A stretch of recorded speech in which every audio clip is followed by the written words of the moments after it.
Hi guys, jirra jirtu bakka jirtanitti nagaa rabbii isin biraa jiraatu isiniin jedha Oromoo kiyya. Warroonni chaanala kanaaf haaraa taatan subscribe gochuun maatii naaf ta'a. Warroonni maatii kiyya taatan immoo like share naaf godhaa. Galatoomaa guddaa jechuudha.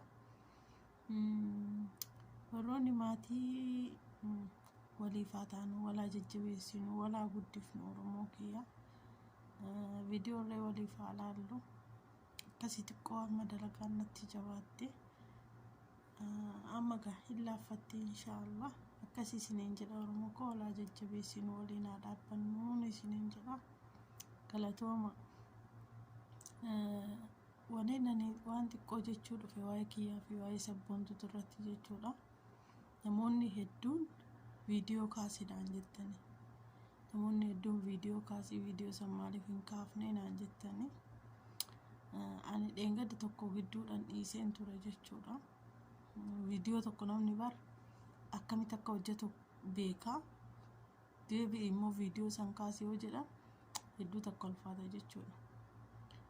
Ani akkatti kaasassanuu hin beeku dhiifamuun haa godhaati.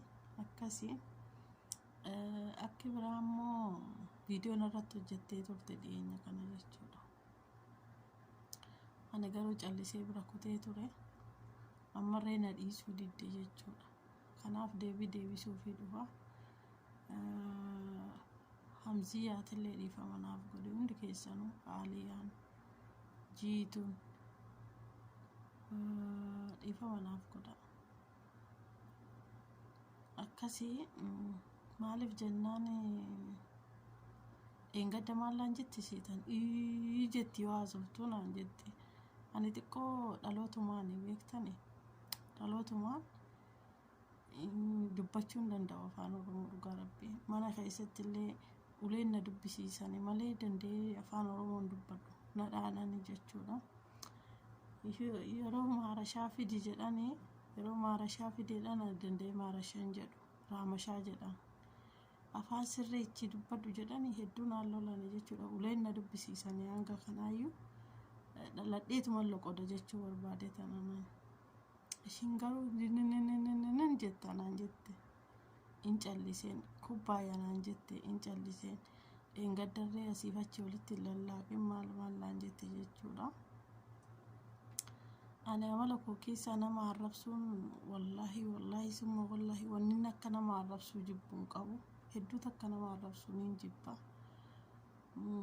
Garuu otoo nama sana argadhee keessi kiyya osoo amma fee na gubateeyyuu jechuudha. Wallaahi arrabsee nama baafachuu hin danda'u. Oduun deeyyuu jechuudha. Yeroon biyya jiru akkam godha seetanii mana keenya biraan darbanii lagni waraabama. Mana barumsatittis naa tuqanii bakka feetti waan feenaanaa jedhanii. Ulee cabsee kaabii jala godhadhee yoo namni oduun du'eeti alaa waliin galu. Aluma dhaabbadha amma namni sun dhufutti jechuudha. Waala torban maaf ji'a tokko hin taane narraan fadhuun. Sanaa booda yoo nama sana argee ulee koo kaabii jala dhokkadhee jira. Ni caccabsee ulee sana irra katti caccabsee tumee galaa dhufanii na himatanii na abaaranii jechuudha. Akkasii amala akkasaniin qabu malee uumama kootiin amala nama arrabsuu hin qabu. Garuu yoo namni tokko yoo namni argee waan tokko na godhee akkas jedhee amalachiis waan akkasii jedhu tokko hin qaba. Garuu amala akkasii jedhanii nama arrabsan barreessuu illee hin danda'u. Wallaalaatee barreessuu illee hin danda'u, dubbachuu illee hin danda'u. Nama arrabsuu jireenya koo keessatti hin fedhan. Akkasii gaa nama tuumee ajaatiyya namarraa baafachuun barbaada jechuudha. Sii godhan irraanfate sabboontu. Guyyaa takka Oromiyaatti gallee yoo ol argine daalacheechi lafa si kaan irraanfate. Akkasii akki biraa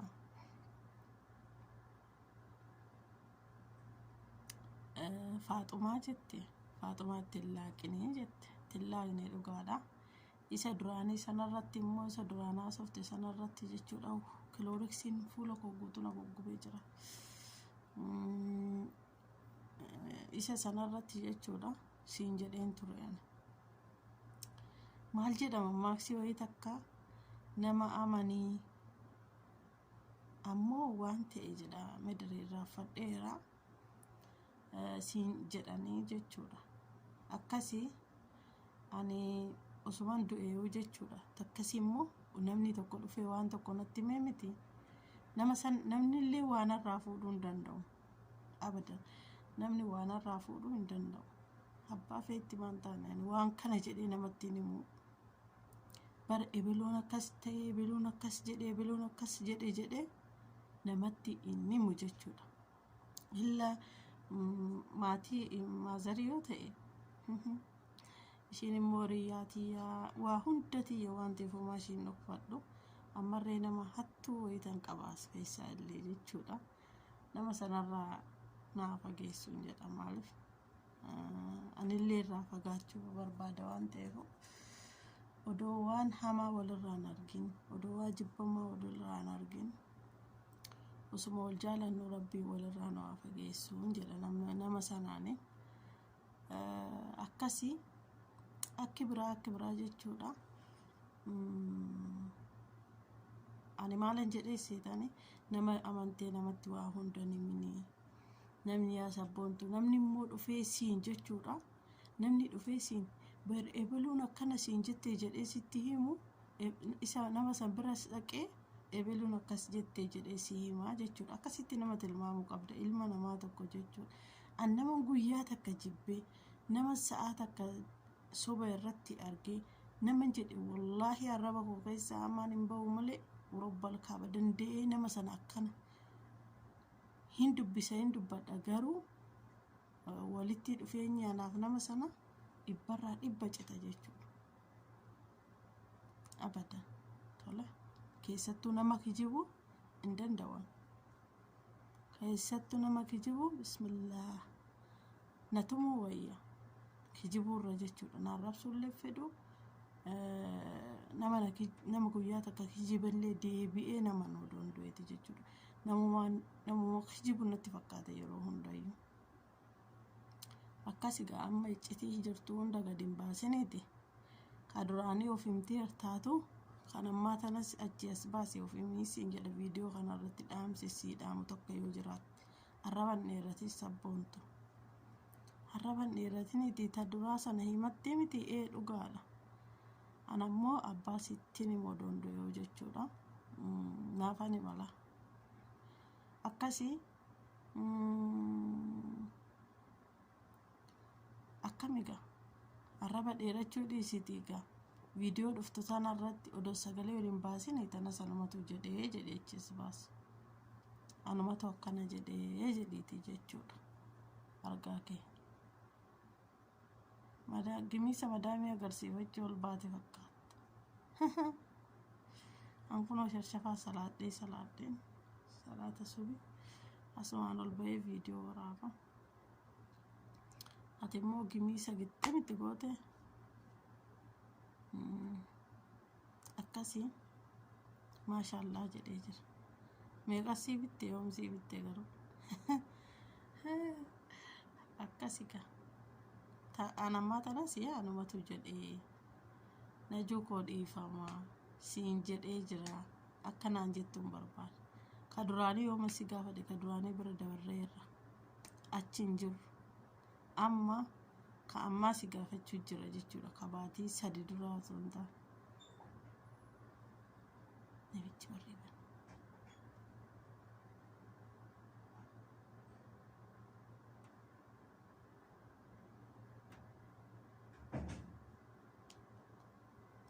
Yoomuma gabrummaa tana keessaa baan fayyaan dhabina nagaan dhabina. Akkasii salaata subiiti madaamiti yesuuqii deemte. Rabbi nagaa si haa deebisu jedhee tanaasuma viidiyoo waraabbachuu dhufe jechuudha. Akkasii gaa'ii siniin jedha. Amma gabaabumatti dhiifama na gaafadhu. arraba dheerachuu dhiise. Faatumaaf illee dubbateen Faatumaas taanaan hojii ishiitan hime jechuudha Faatumaanis. Eewa. Hamziyaanis qara jettee asii wajji fiigdee argaa keewalla.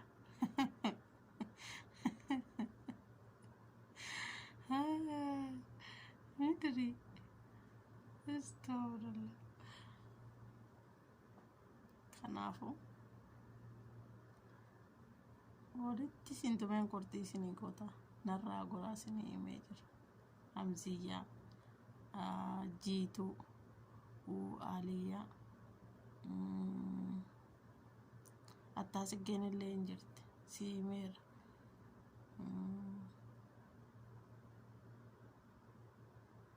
Warroonni viidiyoo dalagdan irree guddaa galatooma. Kan akka Yashiitii uffaa waa hundaafuu jechuudha.